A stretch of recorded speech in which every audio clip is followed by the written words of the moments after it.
Selamat datang. Hari ini kita tidak akan bicara soal konsep yang mengawang-awang. Kita akan bedah dua alat yang paling powerful di toolbox HR profesional, yaitu kompetensi matrix dan gap analysis. Dua tools ini, kalau digabungkan dengan benar, bisa mengubah cara Anda dalam mengambil keputusan tentang talent.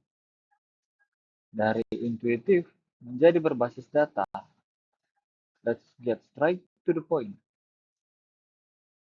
Sebelum kita masuk ke materi, izinkan saya memperkenalkan diri secara singkat. Nama saya Victor Sirait. Saat ini saya menjabat sebagai HR Manager perusahaan multinasional Eropa yang bergerak di industri manufaktur. Sebuah lingkungan di mana HR dituntut bicara dalam bahasa bisnis, bukan hanya dalam bahasa SDM. Di samping pekerjaan, saya sedang menyelesaikan studi S2 Strategic Corporate Management. Karena saya percaya HR profesional yang ingin relevan di daerah ini harus menguasai lebih dari sekedar administrasi. Kita harus bisa membaca strategi bisnis dan menerjemahkannya ke dalam keputusan talent. Di luar dunia kerja, saya adalah seorang pelari maraton. Saya telah menyelesaikan 2 dari 6 World Major Marathon. Bagi saya, maraton bukan hanya sekedar olahraga. Ini adalah metafora hidup. Disiplin yang konsisten, bukan sprint yang sporadik. Dan filosofi itu yang saya bawa ke cara saya bekerja di HR. Melalui channel ini, saya berbagi konten HR yang praktis, bukan teori yang mengawal. Talent management, industrial relation, HR transformation, dan career development. Semua dalam bahasa yang bisa diaplikasikan langsung. Jika Anda belum terhubung dengan LinkedIn, saya dengan senang hati menerima koneksi dan diskusi setelah sesi. Oke, cukup perkenalannya. Mari kita mulai hari ini membahas 2 tool paling powerful di toolkit HR, yaitu kompetensi metrik dan gap analysis. Dan saya jamin, kalau Anda mengikuti sesi ini sampai selesai, Anda akan pulang dengan sesuatu yang bisa langsung Anda eksekusi besok pagi. Kita punya 6 blok materi hari ini.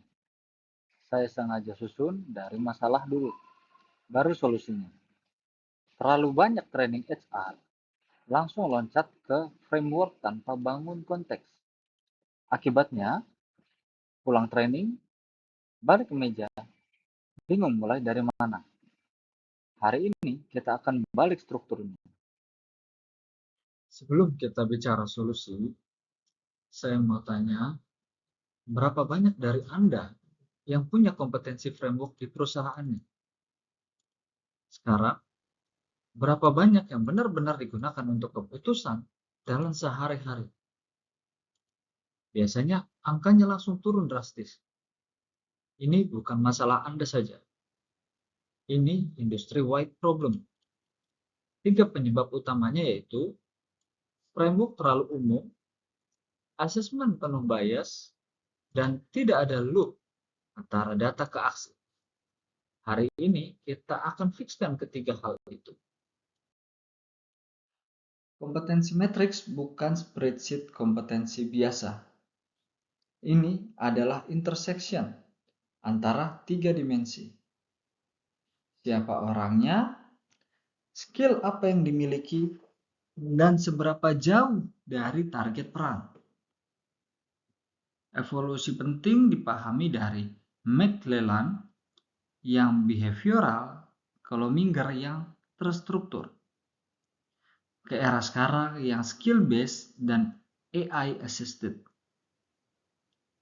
Perusahaan manufaktur besar sudah mulai menggunakan AI untuk memetakan skill adjacency. Misalnya, operator mesin dengan kemampuan troubleshooting punya 70% skill overlap dengan quality engineer. Itu insight yang tidak bisa kita dapat dari framework lama. Ini kesalahan yang paling sering saya lihat, yaitu matriks dibuat terlalu ramping. semua orang dikasih 5 kompetensi yang sama. Atau sebaliknya, terlalu berat. 30 kompetensi untuk satu role. Best practice-nya yaitu gunakan 3 lapis. Core untuk semua, fungsional per fungsi, dan leadership untuk mereka yang manage orang atau masuk talent pool. Di industri manufaktur misalnya, seorang plant supervisor butuh core integrity plus fungsional, yaitu safety management and continuous improvement plus leadership, yaitu team development. Beda dengan staf HR yang butuh core yang sama tapi fungsional dan leadership yang berbeda sama sekali. Skala 1-5 ini bukan hanya sekedar angka. Yang membuat asesmen valid adalah behavioral indikator.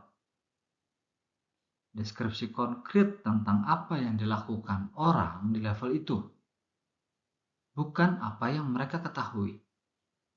Kesalahan umumnya, deskripsi level terlalu ambigu, seperti cukup baik atau sangat baik. Itu subjektif dan tidak bisa digunakan sebagai basis keputusan. Behavioral indikator memaksa kita berbicara dalam bahasa aksi. Lebih sulit dibuat, tapi hasilnya 10 kali lebih reliable saat assessment. Step pertama adalah yang paling sering di-skip. Banyak yang langsung loncat ke tentukan kompetensi tanpa bertanya, kompetensi untuk tujuan apa? Di industri retail misalnya. Kalau strateginya adalah digital omnichannel, maka kompetensi digital literasi bukan lagi nice to have, itu adalah core-nya. Step kedua, ini sangat penting, wawancara top performer, bukan average. Kita ingin tahu apa yang membedakan mereka. Disitulah kompetensi yang sesungguhnya tersembunyi. Ini adalah contoh nyata bagaimana matriks terlihat dalam praktik. Perhatikan, kita punya target level untuk setiap kompetensi per role, bukan satu target untuk semua. HRBP butuh di level 4, strategic HRBP, tapi di HR staff cukup di level 1. Dari tabel ini, dalam 30 detik kita bisa identifikasi HR Analytic adalah universal gap. Itu langsung jadi basis L&D priority. Ini yang saya maksud dengan data driven decision.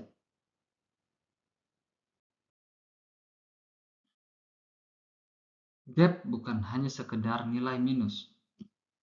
Gap adalah sinyal. Sinyal bahwa ada risiko bisnis.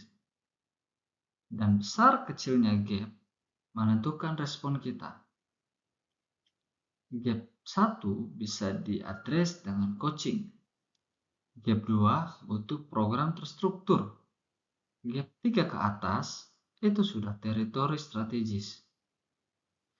Mungkin perannya perlu di-redesign. Mungkin perlu hire dari luar.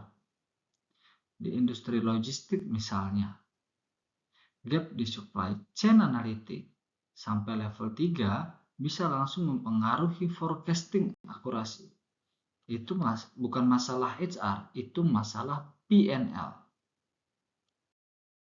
Metode mana yang Anda gunakan tergantung pada pertanyaan bisnis yang ingin dijawab. Untuk meeting one-on-one dengan karyawan, individual gap map. Untuk quarterly talent review dengan direksi, workforce segment gap. Satu kesalahan yang sering terjadi, menggunakan satu metode untuk semua tujuan. Heatmap bagus untuk overview, tapi terlalu kasar untuk coaching conversation. Pilih alat yang sesuai dengan audiens dan keputusan yang akan dibuat.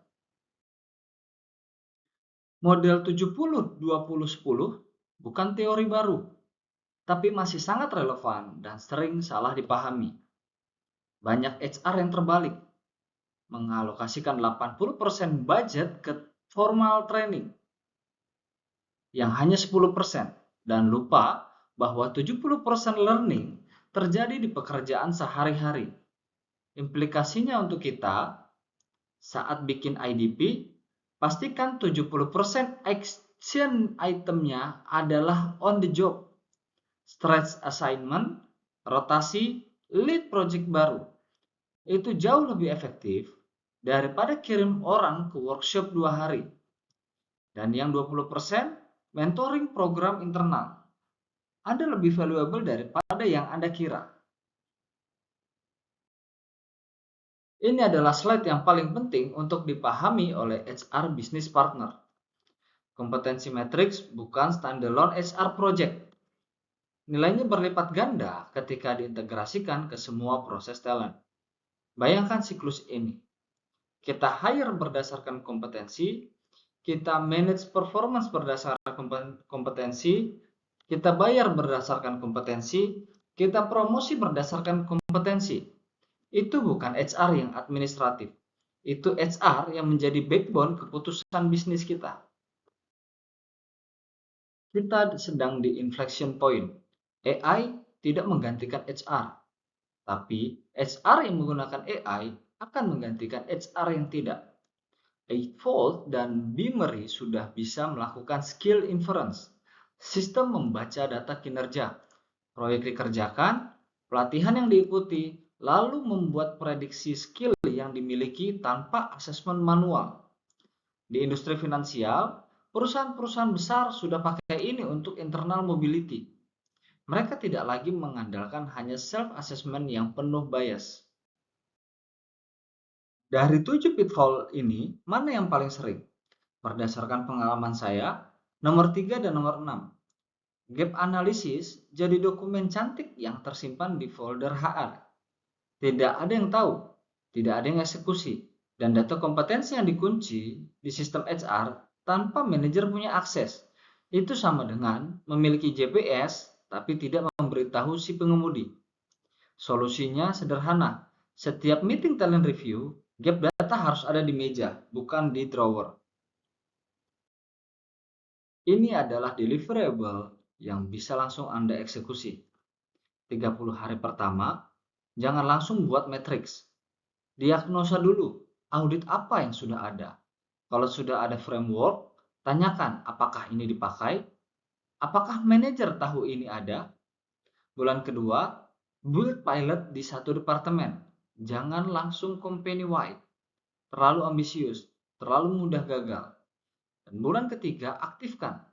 Bawa data ke meja leadership, buat IDP. Masukkan ke performance review. Satu pilot yang berhasil lebih powerful dari enterprise rollout yang setengah jalan. Sebelum kita tutup, satu hal yang ingin saya tinggalkan. Kompetensi matrix dan gap analysis bukan proyek annual HR yang Anda selesaikan lalu Anda lupakan. Ini adalah sistem hidup. Ia bernapas bersama strategi bisnis, bersama pengganti talent, bersama perubahan teknologi. HR yang menguasai ini bukan hanya administratif yang lebih baik. Mereka menjadi mitra bisnis yang sesungguhnya. Dan itu menurut saya adalah definisi HR yang relevan di era ini. Terima kasih. Ini bukan akhir dari conversation. Ini adalah awal. Dan ingat, HR yang baik tidak hanya manage orang. Mereka merancang kapabilitas organisasi. Sampai jumpa di sesi-sesi berikutnya.